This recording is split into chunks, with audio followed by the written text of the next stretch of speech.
Hello, Gemini rising. This is your full moon in Leo report. And this full moon is full of goodies. I love it. It's in your third house of communication and the way you think and the way you operate. It's community. It's really kind of an everyday type of place, except for the fact that in ancient astrology it was called the house of sacred places. And I really do love that as well. Because guess what you can do in sacred places? You can think, you can let your mind wander, you can come back refreshed in order to communicate that, right? So it's Leo for you. And this is how you're creative with your words, with the way you think, with your community and community gathering. And this full moon is putting a light on that. So the sun is in Aquarius with Mercury in your ninth house of philosophy, teaching. This is the teaching axis, actually, and adventure and travel. And I think with regard to that, that's more of a is my philosophy changing sort of thing, or maybe a revisitation to your strong philosophy. And that's coming out by you communicating it to other people in your third house. But I think Leo here is about how can I get creative in this way again? So let's just play with a metaphor. You used to gather a community group together, and now let's go back into 2017. Maybe that's when the community group started, August of 2017, the solar eclipse in Leo. And you can apply this to whatever kind of thing goes with the third house. And maybe you started writing back then, maybe you had an idea, but community, communication, the way you think, all goes along with the third house.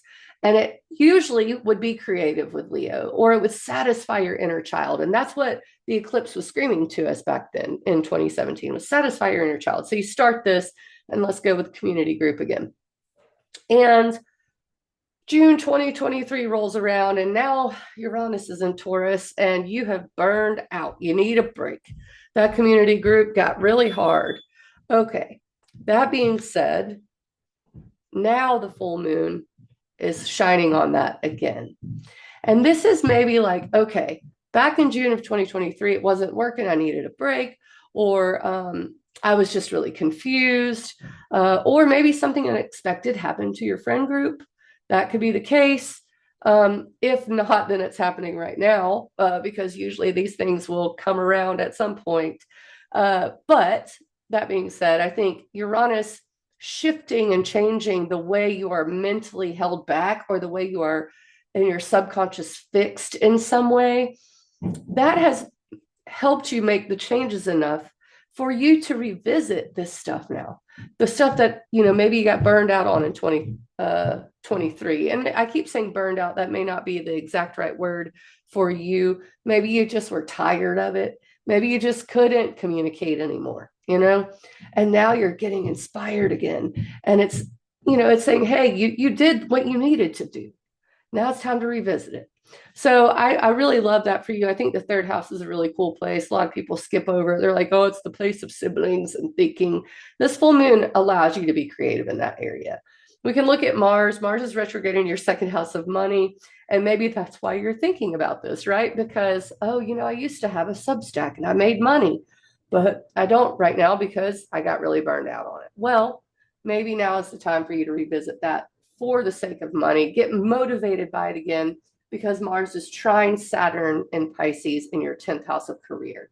So this is a time to maybe start considering, cranking that car again. Let me put it that way. Other than that, Jupiter is in your first house of self. That is really having you think about your independence, your identity, how you look to other people. And I say think because it's in Gemini. And when Mercury moves into Pisces, into your 10th house of career, this is a time, these are strange aspects because Mercury and Jupiter will square. They'll be in tension. So your career and your identity, but they're in each other's home. So Pisces is ruled by Jupiter, Gemini is ruled by Mercury. They've just switched places. So your identity and career are going to be starting to kick up around Valentine's Day and keep building. There's a lot maybe on the line for you to put yourself out there, for you to speak out, to be making yourself public in some way.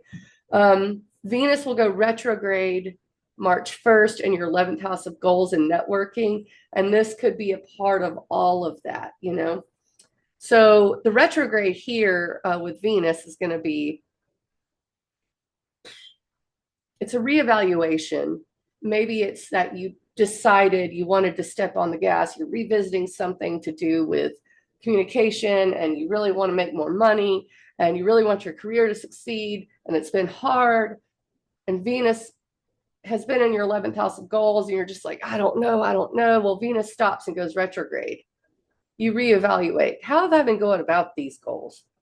Who have I been trying to market myself to? It's not working. So that's kind of the vibe we got going here. They're shifting, but there's also moving forward. There's retrogrades, but it's also helping you reevaluate to move forward. Okay, I think that's it. The only other thing is Mars stationing direct on February 23rd in your second house of money. I would be just aware of the things you're spending money on around that time. Uh, and then also aware of any messages that come in that tell you how to make some money, or whatever you value. Some people with the second house value their time over the money, and that's just precisely what the second house is. So, all right. Thank you very much for joining me. I'll catch you on the flip side.